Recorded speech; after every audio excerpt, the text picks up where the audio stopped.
الصباح أذكار الصباح أذكار الصباح أعوذ بالله من الشيطان الرجيم.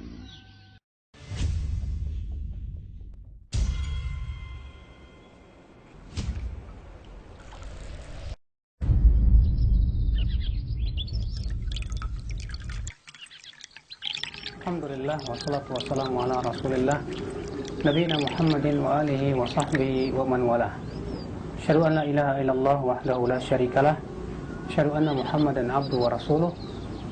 Qala Allah ta'ala fi kitabihil karim, ya ayyuhalladzina amanu taqullaha haqqa tuqatih wa la tamutunna illa wa antum muslimun, amma ba'd. Kalau di zaman sekarang yang namanya pacaran tuh di mana-mana,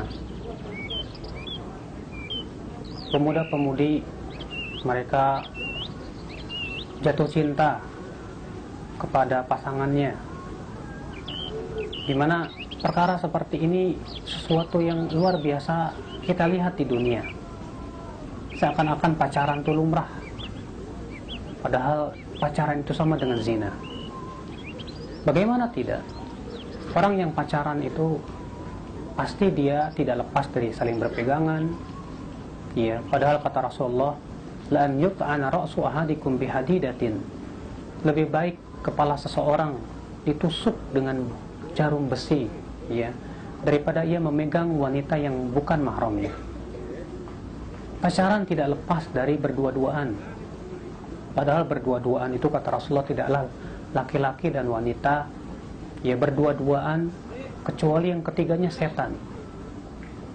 Pacaran juga tidak lepas dari ya hati kita lalai dan berzikir kepada Allah, di mana kita selalu ingat Dia, mau makan ingat Dia, mau minum ingat Dia, ya. Wah, ini musibah. Sehingga akhirnya yang dia ingat bukan zikir. Zikir dia adalah wanitanya atau pasangannya yang ia cintai. Wallahi musibah ya akhi ketika hati kita disibukkan dengan mengingat selain Allah. Padahal kata para ulama, zikrun nasi da'un wa zikrullahi dawa'un. Mengingat manusia itu penyakit, dan mengingat Allah itu adalah obat, adalah kesembuhan hati, obat bagi hati. Mereka yang saling berkasih sayang katanya, berpacaran katanya, tujuannya apa sih? Katanya sih berkenalanlah sebelum menikah. Masa nggak berkenalan dulu? Gak mungkin lah kata mereka. Padahal kalau kita pikir-pikir, orang yang kenalan pada waktu pacaran itu sebetulnya kamuflase. Semua kamuflase. Bagaimana tidak? Seorang yang pacaran akan memperlihatkan kebaikan-kebaikan dirinya saja kepada pasangannya. Orang yang pacaran akan memperlihatkan seakan ia orang yang sempurna di hadapan kekasihnya. Bisa saja ia berpura-pura, ya, di hadapannya kayaknya baik, bagus, dan yang lainnya. Tapi setelah menikah, barulah terlihat sifat aslinya. Makanya pacaran itu sebetulnya penipuan. Ya. Pacaran juga pasti tidak lepas dari perzinahan. Kata Rasulullah, setiap anggota badan manusia itu sudah ditentukan nasibnya dari zina. Mata, ia berzina dengan melihat, telinga berzina dengan mendengar, demikian pula kaki berzina dengan berjalan, ya. Kemudian tangan berzina dengan memegang, ya. Kemudian ikhwatul Islam azani Allah wa yakum, maka orang yang pacaran tidak lepas dari itu. Dia akan senantiasa berzina, bahkan hatinya selalu berzina. Musibah bagi kehidupan dia, sehingga akhirnya ia tidak lepas dari zina dan zina, ima zina mata, atau zina tangan, atau zina apa? Hatinya.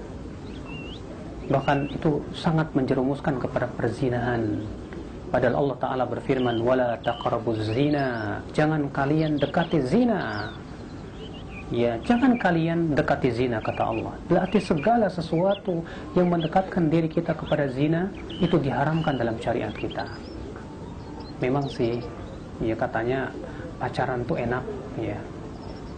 Kayaknya indah deh segala sesuatu, apalagi kalau sudah lagi dua-duaan. Seakan-akan dunia milik kita berdua lah, padahal tuh gombal ya. semua itu melalaikan, semua itu tipu daya syaitan. Seorang pemuda yang bertakwa kepada Allah, dia takut sekali ya dengan dia jatuh kepada zina, dengan hatinya ya disibukkan dengan selain mengingat Allah Subhanahu wa taala.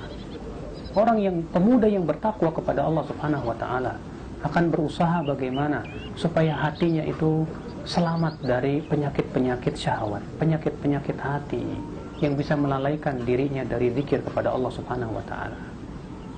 Kita mohon kepada Allah agar kita termasuk orang-orang yang senantiasa takwa dan kuat di dalam menghadapi semua ini. Syahwat ya akhi memang begitu kuat sekali ya. Makanya hampir semua pemuda-pemudi mereka berpacaran karena awamnya agama mereka. Juga dikarenakan memang syahwat itu ya terasa enak, nikmat ya. Terasa nikmat kita rasakan. Yang selamat hanyalah pemuda-pemuda yang bertakwa kepada Allah. Makanya Rasulullah SAW memberikan keutamaan pemuda yang tumbuh di atas ibadah kepada Allah. Kata Rasulullah, sab'atun yudhilluhumullah yawma la dhilla illa dhilluh. Ada 7 orang yang akan Allah berikan naungan, di mana di hari itu tidak ada naungan kecuali naungan Allah Subhanahu wa taala. Siapa saja? Yaitu di antaranya syabut nasya'a fi ibadatillah, pemuda yang tumbuh di atas ibadah kepada Allah Subhanahu wa taala. Pemuda yang tumbuh di atas ibadah kepada Allah Subhanahu wa taala. Sehingga yang dia sibukkan adalah ibadah, bagaimana ia bertakwa kepada Allah, bagaimana mensucikan hatinya. Wallahi kesucian hati segala-galanya dalam kehidupan. Tapi ketika orang berpacaran, hatinya tidak akan suci. Hatinya dipenuhi syahwat. Hatinya akan mengingat selain Allah. Hatinya akan lalai. Hatinya menjadi dikuasai oleh hawa nafsu. Bahkan na'udzubillah, dia tidak peduli lagi dengan batasan-batasan Allah. Demi pacarnya, demi kekasihnya, dia akan langgar batasan-batasan Allah Subhanahu wa taala. Orang yang pacaran hatinya buta. Orang yang pacaran, yang sedang jatuh cinta, hatinya buta. Ya, dia tidak lagi bisa melihat kebenaran kecuali dengan yang sesuai dengan hawa nafsunya. Subhanallah. Makanya Rasulullah SAW bersabda, tu'radul fitan al-qulubi ka'ardil hasiri udan. Fitnah itu akan ditampakkan ke hati. Seperti apa? Ya seperti tikar yang ditenun, yang dirapikan seutas demi seutas. Fa ayyu qalbin ushribaha, hati mana saja yang menerima fitnah, nukitat fi qalbi nuktatun sauda, akan diberikan titik hitam di dalam hati tersebut.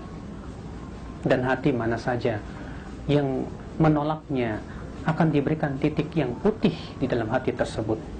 Ya. Sampai kemudian kata Rasulullah menjadi 2 hati. Hati yang pertama, qalbun aswad murbat kalkuzi mujakhian la ya'rifu ma'rufan wa la yunkiru munkaran illa ma ushriba min hawa. Yaitu ada hati yang kelam, hitam, seperti cangkir yang dibalikan. Dia sudah tidak lagi mengenal yang ma'ruf, tidak lagi mengingkari yang mungkar, kecuali yang sesuai dengan hawa nafsunya. Demikian keadaan orang yang berpacaran. Dia sudah tidak lagi mengenal batasan-batasan Allah. Dia tidak lagi mengingkari kemungkaran yang telah Allah larang dari perbuatan seperti itu. Kecuali apa yang sesuai dengan hawa nafsunya saja. Maka ya akhul Islam, selamatkan diri kita, wahai para pemuda, wahai para pemudi. Selamatkan diri kita dari fitnah-fitnah yang akan merusak hati-hati kita. Ingatlah, kita kembali kepada Allah dengan membawa hati. Dan yang selamat nanti pada hari kiamat hanyalah hati yang selamat. Allah Ta'ala berfirman, yauma la yanfa'u malu wala banun illa man atallaha biqalbin salim.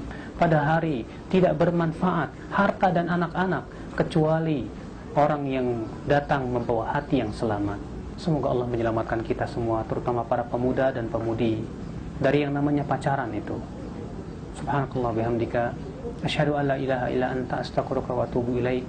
Wassalamualaikum warahmatullahi wabarakatuh.